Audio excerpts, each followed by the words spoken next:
seulement Dieu nous donne la possibilité de passer les ponts qui nous séparent.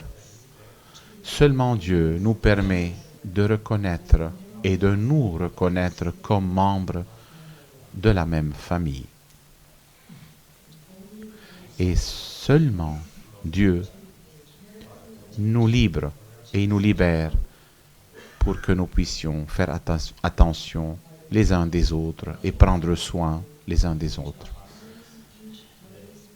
Et ainsi, nous pouvons porter les fardeaux les uns des autres et partager ensemble. Et ainsi, nous donnons un témoignage de la présence de Dieu dans le monde. Ainsi, frères et sœurs dans la famille vincentienne, essayons de porter les fardeaux les uns des autres et ainsi accomplir la loi de Jésus-Christ.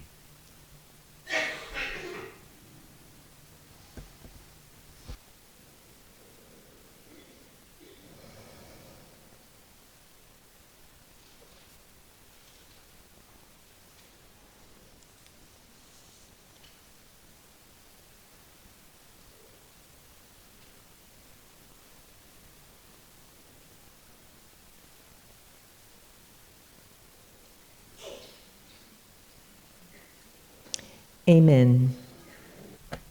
Amen. Sœur Maria Teresa, s'il vous plaît.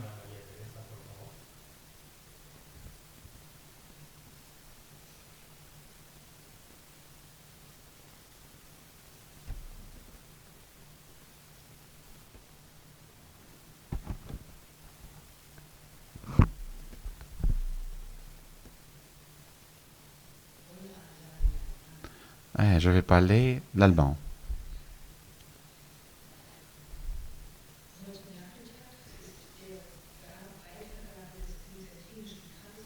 Mit und Pater Thomas ist der Erste, glaube ich, so wie ich das sehe. Ist das richtig? Pater Thomas ist der Erste? Nee, Bruder René Stockmann ist der Erste, den ich vorstellen darf. Und zwar... Père René Stockmann, j'ai invité à venir ici. Il est ici.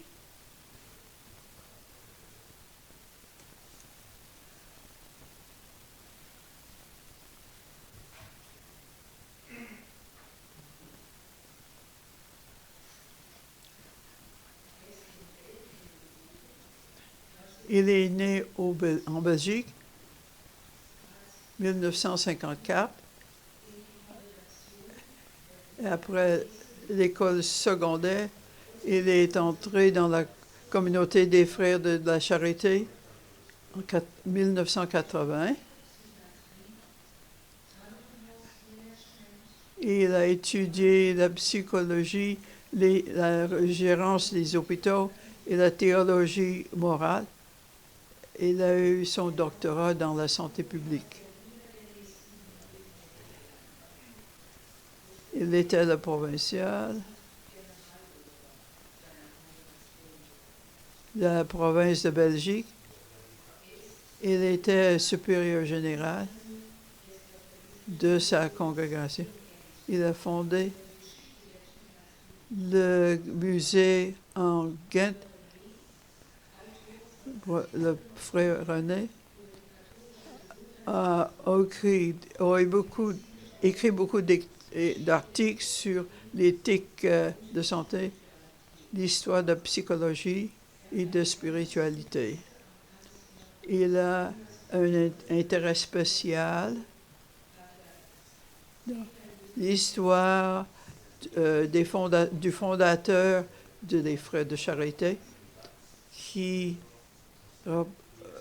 ressemblait beaucoup à Vincent de Paul. Schwester. But I will speak in English, not in... Je veux parler en anglais et non pas en allemand. Bon après-midi, je vais commencer avec une petite histoire. Notre fondateur Peter Joseph Wiest était un prêtre belgique après la Révolution française, était dans une petite paroisse. Il a réuni quelques femmes, pas pour fonder une congrégation. Son idée, c'était les introduire aux filles de la charité. Après quelques mois, il est allé à Paris pour demander aux filles de la charité, pouvez-vous accepter ces jeunes femmes pour devenir filles de la charité? Mais les filles de la charité ont demandé, peuvent-elles parler français? Non, ils ne peuvent parler en flamand.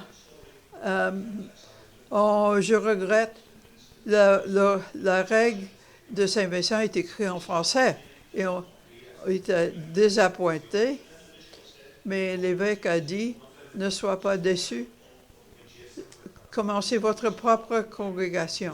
Il a commencé à écrire les règles, les sœurs de la charité de Jésus et Marie, et pourquoi pas commencer une fondation pour les frères de la charité. On remercie les filles de la charité qui ont refusé ce belge. Et maintenant, il n'y aura pas de filles de la charité de Jésus Marie et les frères. Merci beaucoup. C'était une sorte de collaboration de la famille vincentienne. Maintenant, le sujet de cet après-midi, la transmission du charisme vincentien. En décembre 2018, un groupe de travail composé de représentants de divers membres de la famille vincentienne a été mis sur pied à Philadelphie afin de réfléchir sur la manière dont le charisme vincentien peut être transféré des religieux en tant que les premiers porteurs de ce charisme aux laïcs, qui est confié la mission de continuer de vivre le charisme et de façonner dans leur apostolat. Ce fut un riche échange qui a abouti à un document de travail auquel se sont ajoutés d'autres nombreux témoignages. Dans l'ensemble, on peut distinguer les congrégations de la famille vincentienne qui font des pas concrets pour transmettre leur apostolat aux laïcs, avec la grande préoccupation que le charisme vincentien, d'où sont nés et ont grandi l'initiative, puisse continuer à donner de la couleur à ces initiatives, et les congrégations qui cherchent les solutions pour guider davantage leurs membres vieillissants dans l'esprit vincentien, éventuellement la collaboration avec d'autres groupes. Dans ces deux cas, il s'agit de la transmission du charisme vincentien. Dans la première partie, nous voulons vous donner une brève description des processus de cette transmission du charisme, particulièrement centrée sur la transmission des institutions des religieux aux laïcs.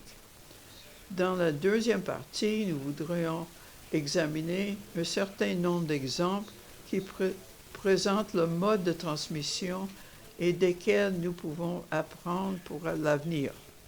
Dans la troisième partie, nous voudrions exprimer un certain nombre de considérations sur la façon dont une congrégation peut s'occuper des soins des religieux vieillissants, chaque fois avec le souci qu'ils puissent demeurer dans le charisme vincentien jusqu'au dernier jour de leur vie, sans négliger l'attention pour leur apostolat et son avenir. transmettre le charisme à travers les ministères des institutions d'une congrégation. Le transfert d'une institution de la direction religieuse à la direction laïque est un long processus impliquant des étapes identifiables ainsi qu'une attention des sujets spécifiques.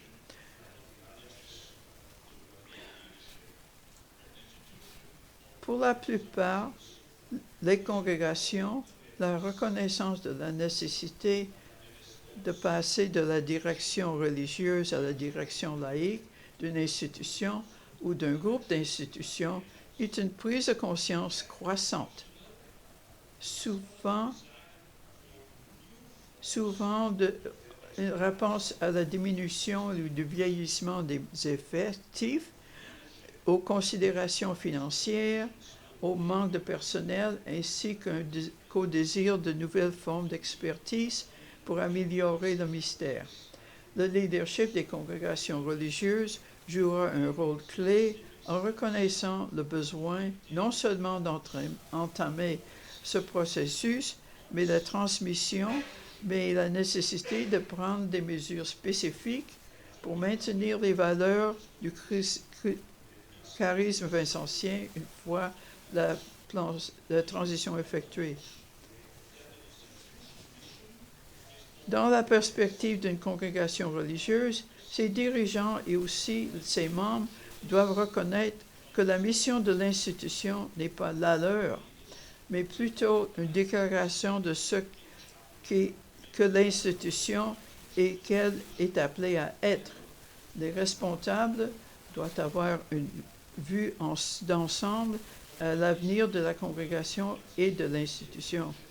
Une congrégation qui souhaite faire une transition vers un leadership laïque devrait consacrer du temps et de l'énergie pour s'assurer que les leaders potentiels sont bien formés au charisme de la spiritualité vincentienne. Les nouveaux leaders laïcs doivent se familiariser avec les histoires fondamentales de l'institution et de la congrégation qui l'a établie. Ils devraient être capables d'articuler la mission et les valeurs inhérentes à l'institution, en développant un amour et une préoccupation vécue pour les pauvres, spécialement les plus nécessiteux que sert l'institution.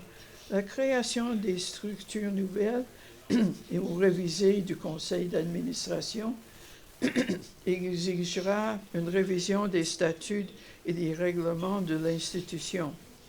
Ceux-ci devraient inclure les éléments d'orientation jugés essentiels pour les nouveaux membres du conseil afin que les valeurs des charismes continuent à guider le travail. The willingness. Les éléments les plus importants ici sont la volonté de commencer un processus de transition positive en reconnaissant que la plupart du temps, il sera fait parce qu'il y a un besoin, mais en même temps en le considérant comme un processus qui peut offrir de nouveaux défis positifs, soit pour la congrégation que pour l'Institut. Il s'agit d'agir avec un regard positif sur le futur, sur l'avenir, avec la volonté de vivre et non pas de mourir. De plus, il est important que les responsables de la congrégation et les nouveaux responsables des instituts se trouvent les uns les autres, prennent du temps les uns pour les autres, avec les autres et avec eux. C'est un processus qui peut approfondir la connaissance du charisme et développer de nouvelles façons pour partager le charisme avec les autres. La formation des nouveaux responsables est très importante dans ce processus, afin que le charisme et l'histoire de l'Institut deviennent aussi les leurs. L'engagement personnel est ici le plus important. Enfin, l'importance de rédiger des statuts et des règles claires dans lesquelles les grandes orientations liées au charisme sont claires et peuvent devenir des sujets non négociables. Dans certains cas, la création d'une personne juridique publique peut être utile avec d'autres groupes ayant la même vision et approuvée par le Vatican pour avoir la garantie que la vision chrétienne générale du groupe est respectée et préservée pour l'avenir et dans laquelle les charismes spécifiques originaux peuvent enrichir cette vision générale. Regardons un peu quelques études de cas. Les études de cas recueillies par les participants du groupe de travail nous apprennent beaucoup sur la manière de mener à bien le processus de transmission, mais aussi sur les pièges que nous devons essayer d'éviter. Nous avons entendu aujourd'hui qu'on peut apprendre à travers les erreurs. Les frères de la charité en Belgique, je commence par notre propre congrégation, nous apprennent l'importance d'appliquer les membres du personnel laïque et les collaborateurs dans le charisme de la congrégation en temps voulu. Dès les années 80, ils ont commencé à développer systématiquement des sessions de formation pour leur personnel centrées sur la figure du fondateur, le chanoine Trieste, son charisme et la traduction de ce charisme dans l'apostolat. Cela a abouti à la formulation d'une mission claire qui a été soutenue par tout le groupe. Quand je parle de tout le groupe, c'est presque 12 000 personnes. Il a été décidé d'impliquer autant de membres du personnel et de collaborateurs que possible dans la formulation de cette mission générale afin d'atteindre un haut niveau de participation. Nous pouvons dire que ce processus a été couronné de succès et a renforcé l'identité du groupe. Les frères restants, eux aussi, ont trouvé que ce processus était important pour pouvoir vivre plus consciemment leur propre charisme et trouver les mots justes pour celui-ci. Jusqu'alors, le charisme était souvent confondu avec les activités entreprises et l'on accordait moins d'attention à la motivation sous-jacente. Il y avait aussi une plus grande connaissance, une plus grande attention pour la figure du fondateur et qu'avec lui, pour le patron de la congrégation Saint-Vincent de Paul. Ce processus s'est également accompagné d'une plus grande implication des laïcs dans la politique générale.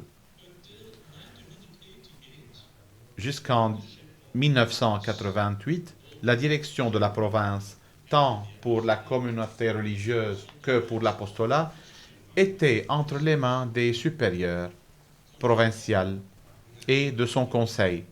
À partir de ce moment, on s'est efforcé de mettre en place un personnel de soutien avec des spécialistes pour les différents domaines de l'apostolat.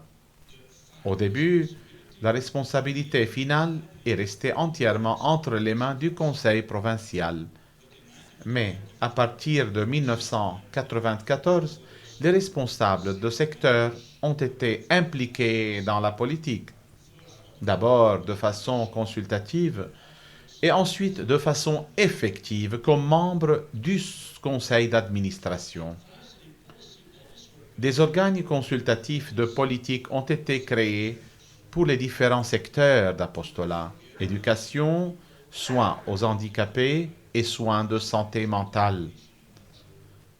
Les secteurs où travaille la congrégation en Belgique. Ce modèle a été maintenant jusqu'en 2012, lorsqu'il est devenu évident qu'il fallait davantage de laïcs dans les organes politiques et qu'il a été décidé de rechercher les spécialistes externes.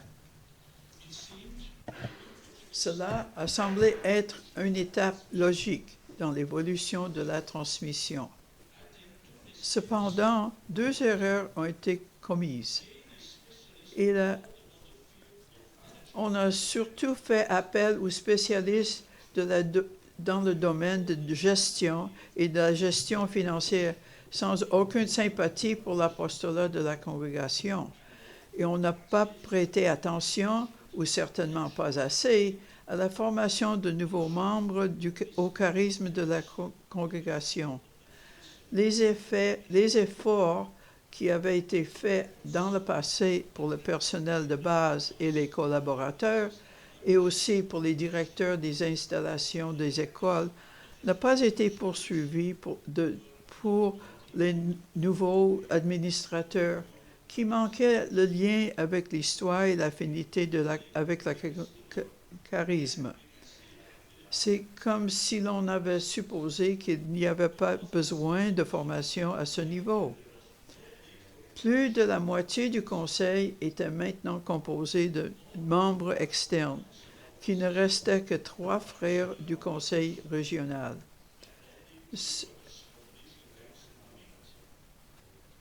Ce dernier n'avait pas la compétence pour sauvegarder le charisme de la congrégation d'une manière suffisamment claire et cohérente, de sorte qu'en 2016, il y eut un sérieux conflit avec l'administration générale de la congrégation au sujet de l'approbation d'autoriser l'euthanasie dans les établissements psychiatriques à l'avenir.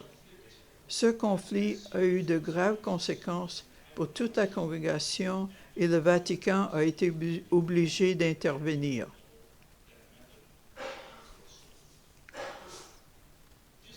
Cette étude de cas nous apprend qu'il est important de travailler réellement et à une introduction approfondie des responsables laïcs qui n'ont pas aucune connaissance de la congrégation, dans l'histoire et le charisme de la congrégation.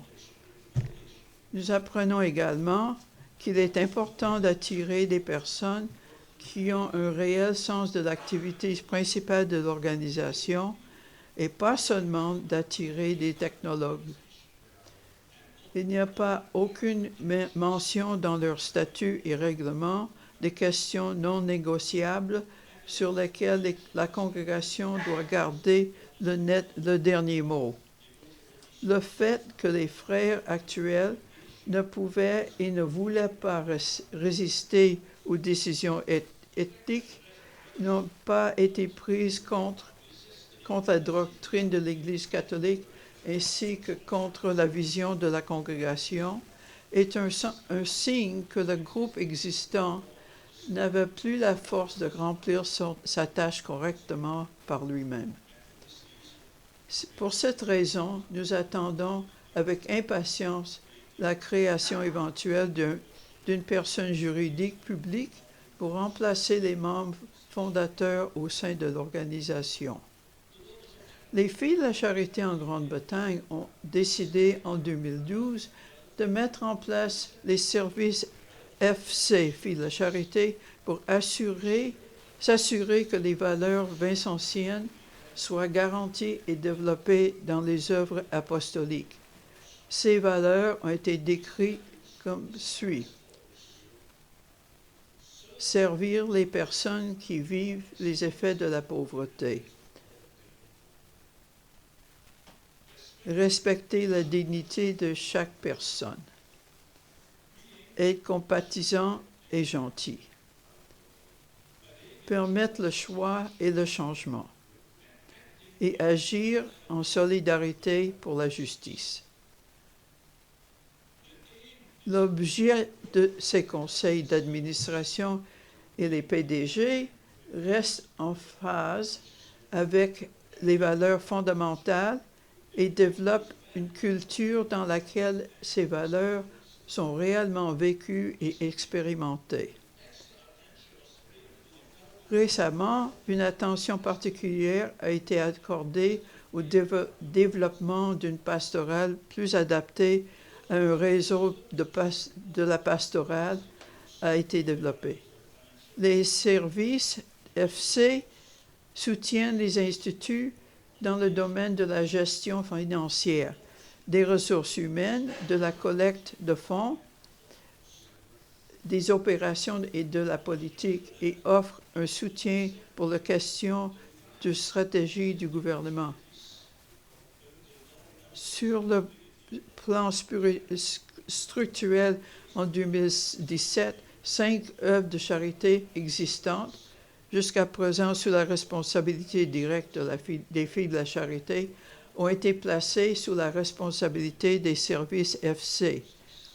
Ces derniers se réservant le droit de nommer les membres des différents conseils d'administration. Les services FC sont devenus eux-mêmes un organisme de bienfaisance enregistré indépendant, tout entièrement détenu d'Orders of Charity Charitable Trust, l'organisation qui représente le travail et travaille au nom de la communauté des filles de la charité en Grande-Bretagne. Les avantages de cette nouvelle structure sont que les supérieurs provinciales, en tant que président des services FC et président du Charitable Trust, a la supervision ultime de toutes les œuvres et en même temps que les filles de la charité pourraient passer les rôles opérationnels et les rôles les plus stratégiques. La petite équipe des services FC est dirigée par une fille de la charité, également très bonne pour maintenir la vision et la mission.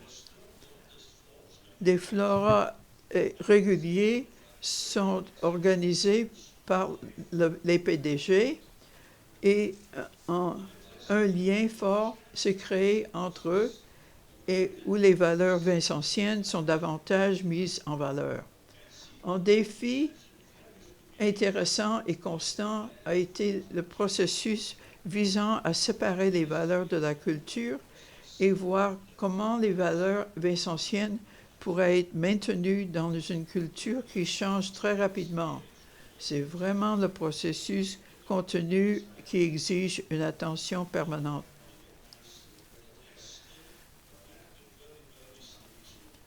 Globalement, l'expérience des filles de charité en Grande-Bretagne est assez positive, même si elles doivent reconnaître qu'elles sont encore en stage très précoce du processus.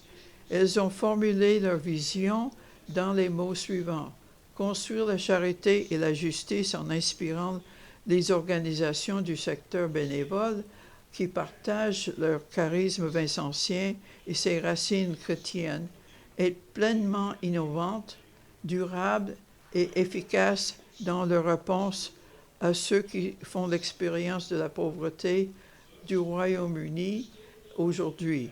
De cette vision claire se dégagent les objectifs des filiales durables afin que chaque organisation membre puisse développer des stratégies, des systèmes et des cultures appropriées.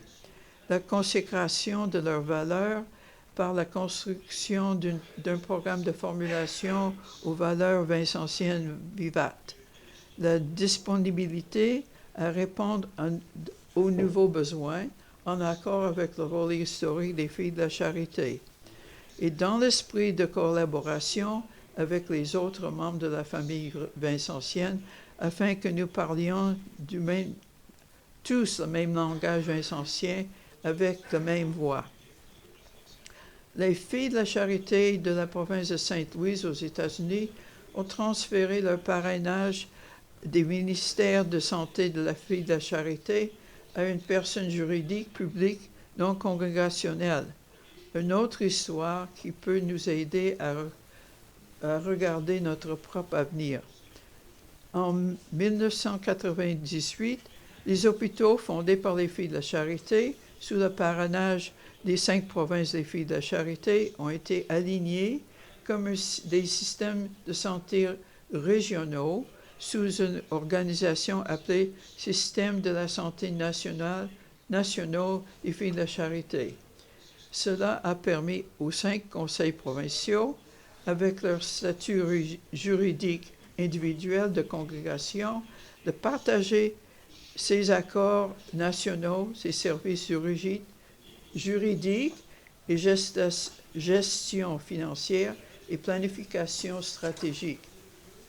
L'examen de la qualité des ressources humaines, l'éthique, les valeurs, la mission et la philosophie du ministère de la Santé de Filles de la Charité ont été sauvegardés et par le contrôle du gouvernance et la présence des Filles de la Charité dans les conseils d'administration, de même la présence de nombreuses sœurs dans les hôpitaux encore.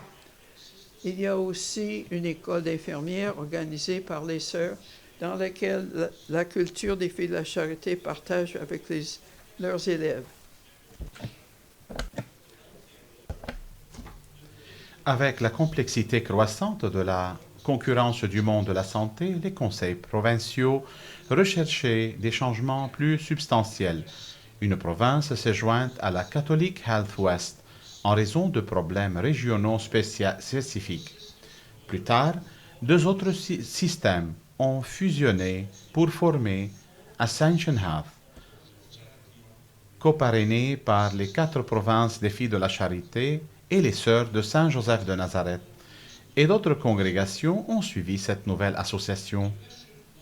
La question a alors été posée de savoir si le ministère catholique de la santé n'était pas d'abord un ministère de l'Église catholique, plutôt qu'un ministère de congrégation. Il a été déterminé que chacun des parents de congrégation devrait célébrer son histoire et ses charismes respectifs, mais dans la perspective de l'avenir du ministère catholique de la santé aux États-Unis, en ayant des membres laïcs impliqués dans le parrainage. En 2011, la congrégation des frères alexiens et leur système de santé ont fusionné avec Ascension Health et plus tard aussi avec les Sœurs de la douleur. Finalement, la décision a été prise de former une personne juridique publique avec une transition de Ascension Health des précédents parrains vers Ascension Health Ministries, comme seul parrain de Ascension Health, reconnu par le Vatican.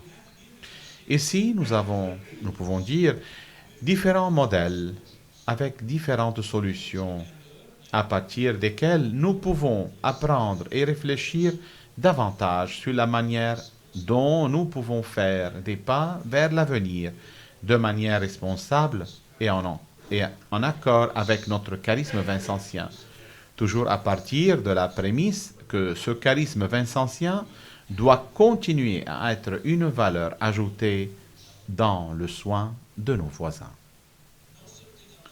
Quelque chose à propos du soin des membres. Les congrégations dont les membres vieillissent et qui manquent de nouveaux membres ont une préoccupation légitime quant à la manière dont elles peuvent prendre soin de leurs propres membres de manière responsable, leur assurer un bon avenir et faire en sorte que cela puisse se faire dans l'esprit de la congrégation.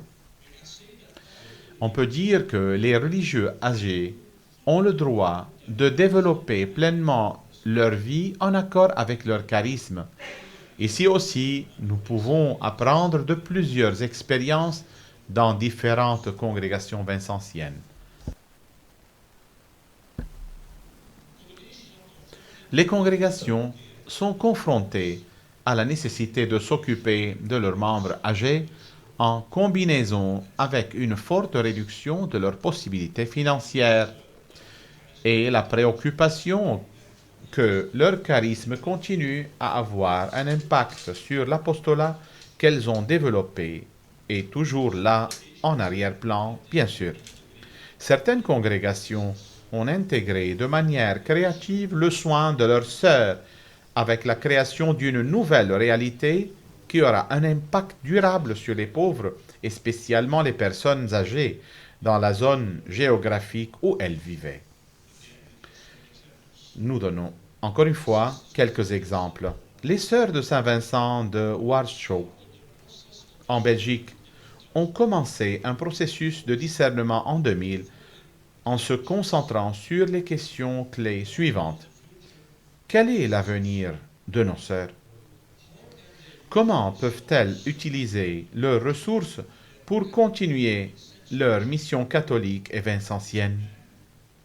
Et encore, qui sont les responsables, leaders laïcs, qui peuvent faire avancer cette mission dans l'avenir? Il y avait ces trois principales questions. 10 ans plus tard, elles ont décidé de reconstruire ce qui allait devenir un site à multiples facettes, avec une école, un centre pour personnes âgées, une garderie pour personnes âgées et une chapelle au centre des propriétés. Des contrats ont été signés avec les organisations laïques qui allaient administrer les programmes avec les éléments suivants. Chaque organisation payait un loyer aux sœurs. Une partie de ces loyers était placée dans un compte spécial que les sœurs pouvaient choisir d'utiliser pour des besoins spéciaux. Le bail était d'une durée de 50 ans. Après cette période, la propriété revient à la congrégation, s'il y a encore des sœurs en vie ou au diocèse. De cette façon, l'identité et la présence catholique dans la région demeuraient et assurée.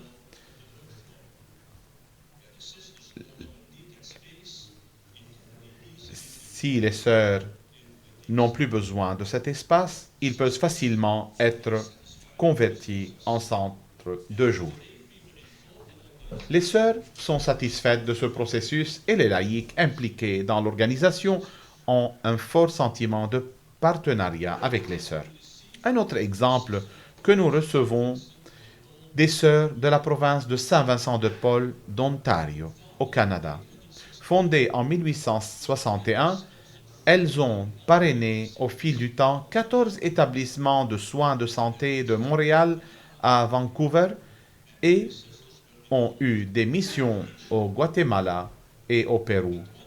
Et plusieurs sœurs ont été impliquées dans l'éducation à une certaine époque et il y avait 400 sœurs, aujourd'hui seulement 53, avec une augmentation considérée de l'âge. La moyenne d'âge est de 82 ans.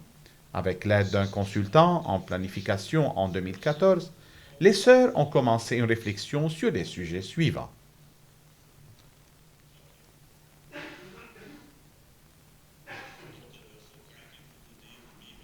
Je pensais qu'on allait montrer la main vers moi et personne n'a dit où. Voilà. Quels étaient les sujets, les thèmes? Le soin des membres de la congrégation. Poursuite du charisme et de la mission de la congrégation. Poursuite du leadership pour les sœurs.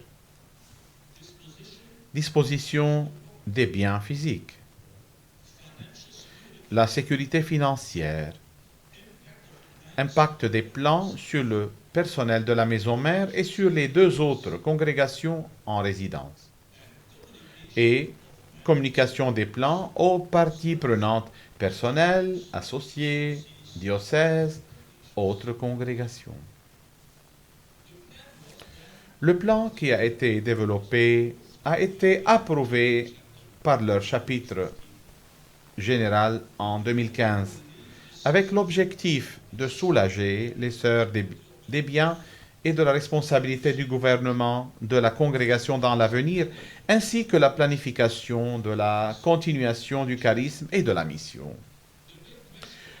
La grande question était de savoir quoi faire de leur grande maison mère.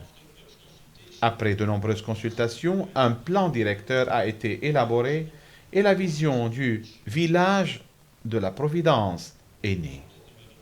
Une partie de la maison mère continuera à servir de foyer aux 3 congrégations de sœurs qui y vivent jusqu'à ce que le logement ne soit plus nécessaire.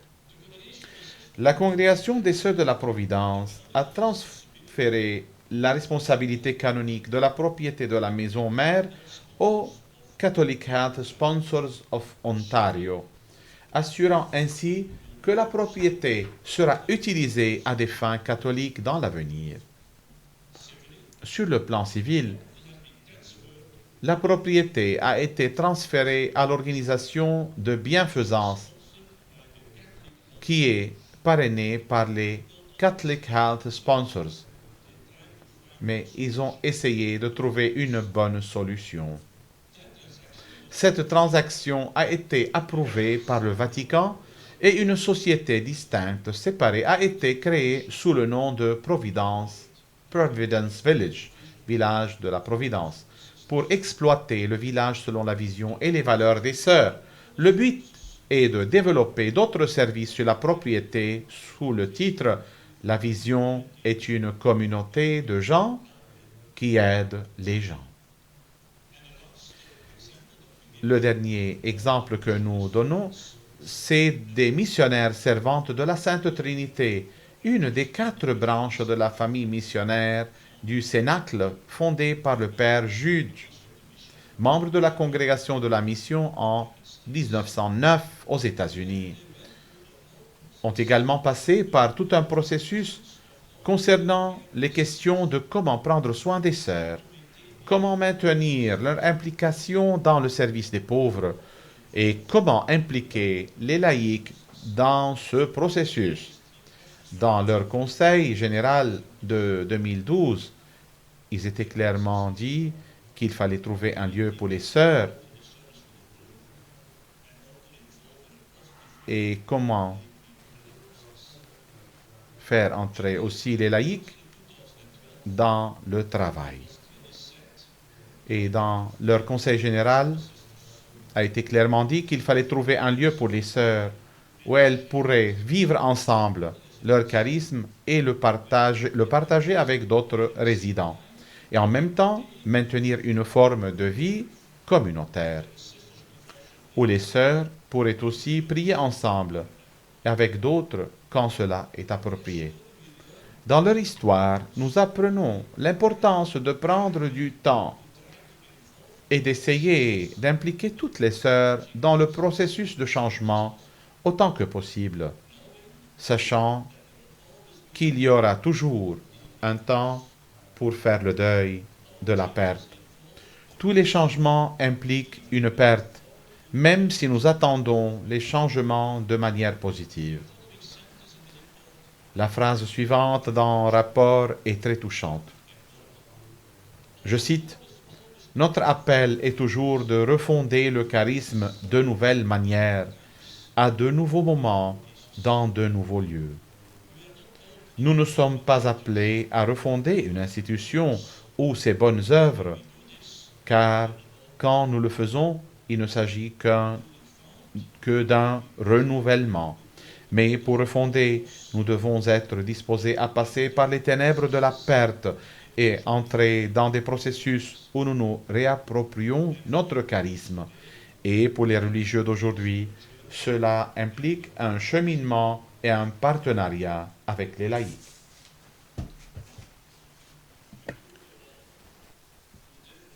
Nous avons fait promenade dans divers modèles et différentes expériences, tous avec leurs propres accents, difficultés, résultats, attentes. Le fil conducteur est clair. Comment pouvons-nous, tant que religieux, vivre notre charisme vincentien aujourd'hui de manière responsable et réalisable, avec des laïcs et avec une attention permanente aux pauvres, à partir de notre propre situation de congrégation, et en même temps prendre à cœur le soin des membres vieillissants. Continuons à mettre en avant notre adage. Si le charisme de notre congrégation ne sert plus, alors il ne sert plus à rien. Si cela n'ajoute plus de valeur à notre vie de religieux ou à nos œuvres apostoliques, alors nous devons nous poser des sérieuses questions. Veillons donc de ce qui reste utile aussi pour nous et pour nous et après nous. Nous faisons cela d'une manière créative, en marchant avec la providence que l'on a si bien exprimée et vécu Saint Vincent en son temps. Merci.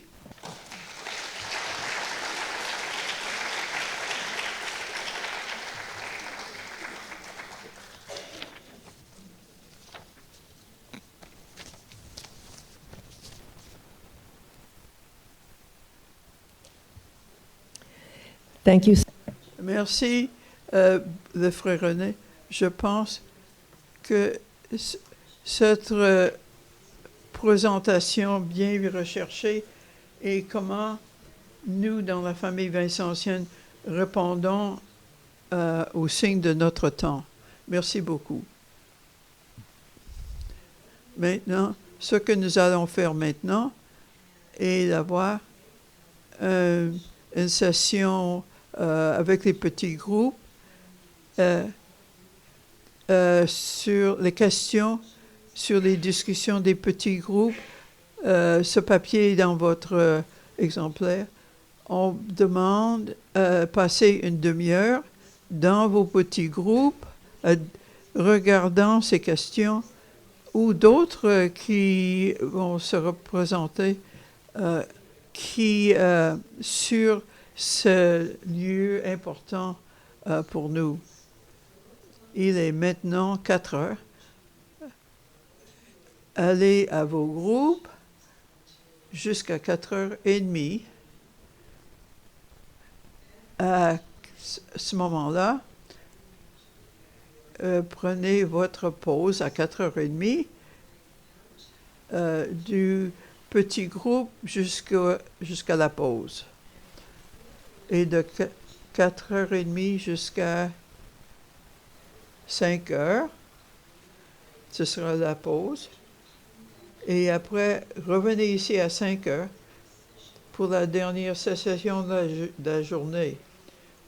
On va avoir quelques personnes qui vont expliquer quelques œuvres de la famille vincentienne. Soyez sûrs que la pause n'est pas pendant le temps des petits groupes.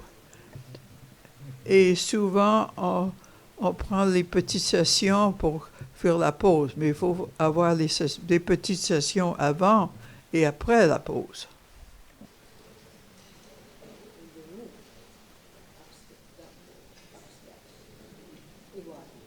Okay. They bring things in?